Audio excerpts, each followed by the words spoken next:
안녕하세요. 오늘은 생명이라는 정말 경이로운 현상, 그 가장 깊은 곳에 숨겨진 비밀, 바로 화학적인 청사진에 대해 함께 이야기 나눠볼까 합니다.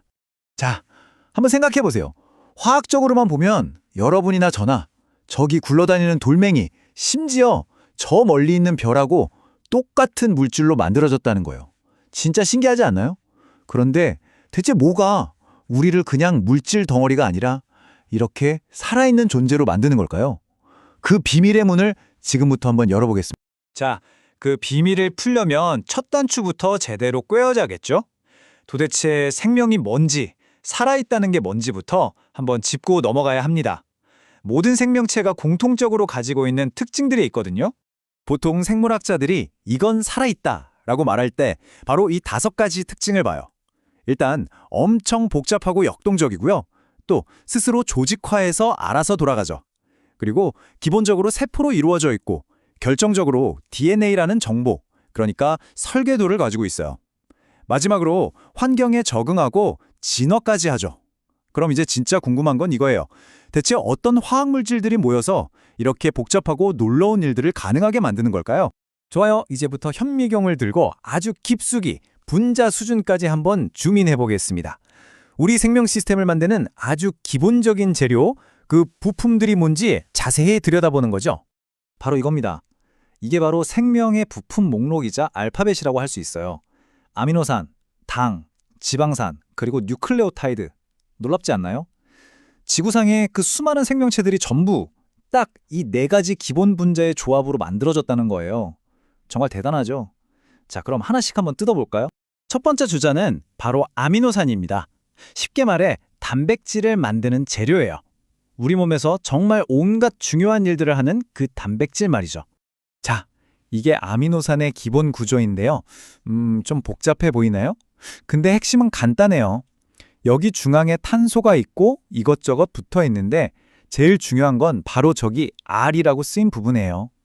저 R 자리에 뭐가 붙으냐에 따라서 아미노산의 종류가 싹 바뀌는 거예요. 마치 레고 블록에 다른 모양의 장식을 다는 것처럼요. 그래서 20가지가 넘는 개성 만점 아미노산이 만들어지는 거죠. 그리고 이 개성 만점 아미노산 블록들을 펩타이드 결합이라는 풀로 착착 붙여서 길게 연결해요.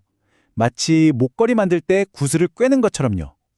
이렇게 쭉 이뤄진 사슬을 우리가 폴리펩타이드라고 부르는데 이게 바로 단백질의 기본 뼈대가 되는 거예요. 자, 지금 우리는 간단한 부품들이 모여서 복잡한 기계가 되는 그 첫 단계를 보고 있는 겁니다. 자, 두 번째 재료, 바로 당입니다. 단당류라고도 하죠. 이건 뭐 다들 아시겠지만 우리 몸의 핵심 에너지원입니다. 여기 보이는 이 그림들이 바로 포도당, 과당 같은 거예요. 우리가 힘내서 움직일 수 있게 에너지를 주는 역할을 하죠. 근데 이게 다가 아니에요. 리보스 같은 당은 DNA의 뼈대를 만드는 데 쓰이기도 하거든요. 그러니까 우리 몸의 연료이면서 동시에 뼈대를 만드는 건축자재 역할까지 하는 아주 중요한 녀석이죠. 세 번째는 지방산이에요. 이건 에너지를 저장하는 창고 역할도 하고 더 중요하게는 우리 세포를 둘러싸는 막, 그러니까 세포의 벽을 만드는 데 쓰입니다. 지방산은 크게 2가지로 나눌 수 있어요. 여기 그림처럼 쭉 뻗은 게 포화 지방산, 중간에 다리가 한번 꺾인 것처럼 생긴 게 불포화 지방산이에요. 여러분, 몸에 좋은 지방, 나쁜 지방 이런 얘기 들어보셨죠? 그 차이가 바로 이 작은 구조 차이에서 시작되는 거예요. 이 꺾임 하나가 우리 몸에 들어와서 하는 일이 완전히 달라진다는 거 정말 신기하죠? 자, 드디어 마지막입니다. 어쩌면 가장 중요하다고 할 수 있는 재료, 바로 뉴클레오타이드입니다. 생명의 설계도, 그 유전 정보를 담고 있는 바로 그 분자죠. 그리고 이 뉴클레오타이드들이 착착착 조립되어서 만드는 게 바로 이겁니다. 너무나도 유명한 구조죠? DNA 이중 나선.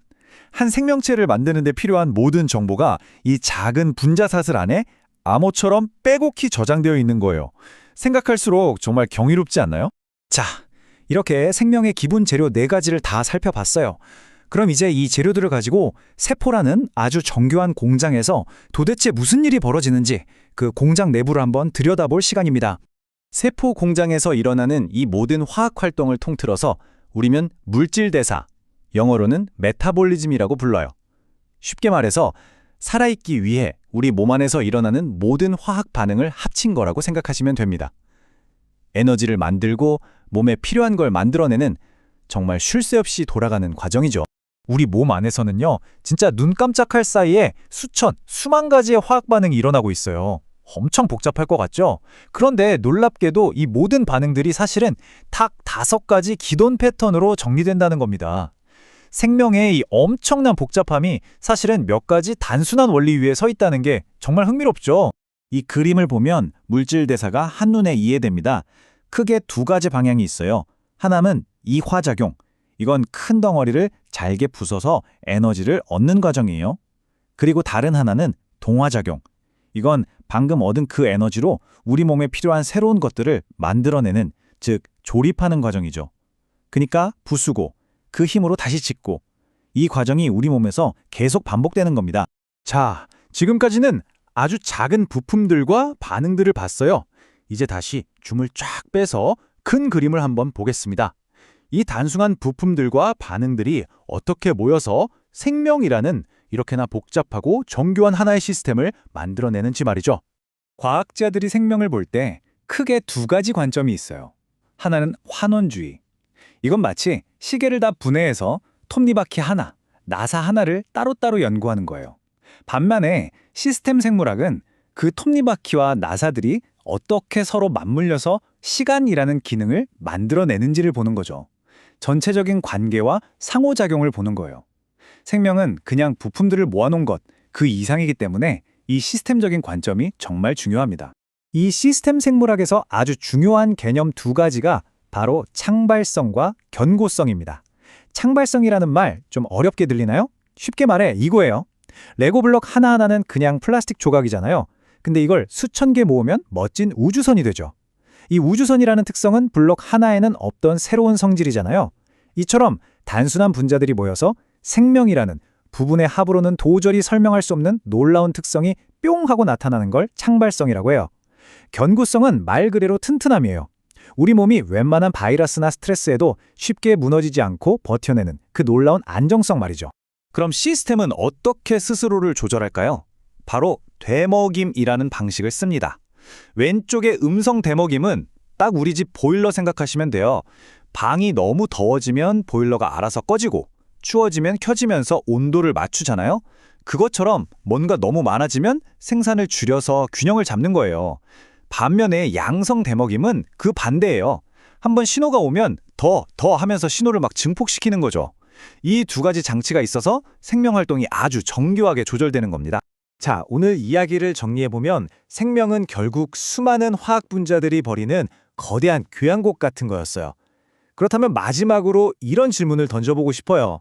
이 모든 게 그저 화학 반응의 연속이라면 우리가 느끼는 이 생명의 경이로움, 이 신비함은 대체 어디서 오는 걸까요? 아마 그 답은 아까 말했던 창발성에 있지 않을까 싶습니다. 단순한 부품들이 모여서 부분만 봐서는 절대 상상할 수 없었던 완전히 새로운 무언가, 즉 살아있음이라는 기적을 만들어내는 것. 바로 여기 있는 우리 자신처럼 말이죠.